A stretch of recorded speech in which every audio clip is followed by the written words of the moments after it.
MD ડ્રગ્સનો કારોબાર કરતા ડીલરોને ખાનગીમાં વેચાણની ખુલ્લી છૂટ અપાઈ। પોલીસના કેટલાક વહીવટદારોએ હદ વટાવી। શાહપુર, કારંજ, દરિયાપુર અને કાલુપુર વિસ્તારમાં કેટલાક 1 ગ્રામથી ઓછો જથ્થો સપ્લાય કરતા તત્વોએ સગીર લોકોને પણ ટાર્ગેટ કરાયા।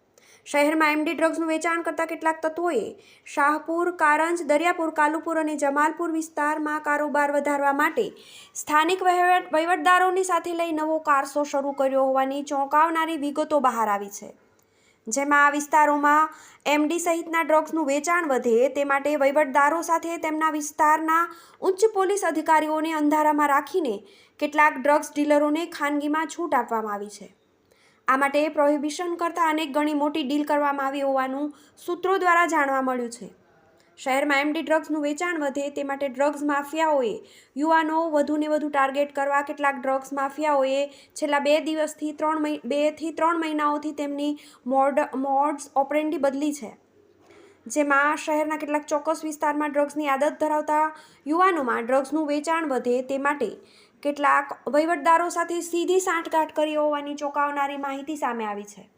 જેમાં શાહપુર, દરિયાપુર, કારંજ, કાલુપુર સહિતના કેટલાક વિસ્તારોમાં સ્થાનિક ડ્રગ ડીલરોને સ્થાનિક યુવાનોને ટાર્ગેટ કરવા સૂચના આપી છે।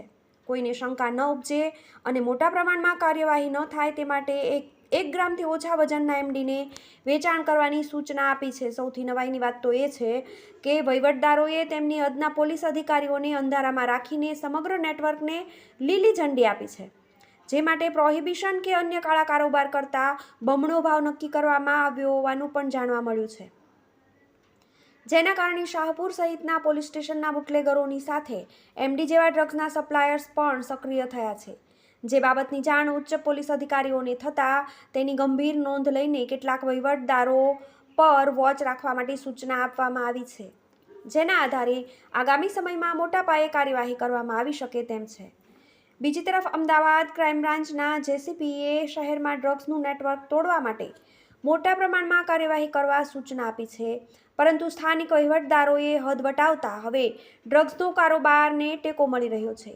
TV18 news, Ahmedabad.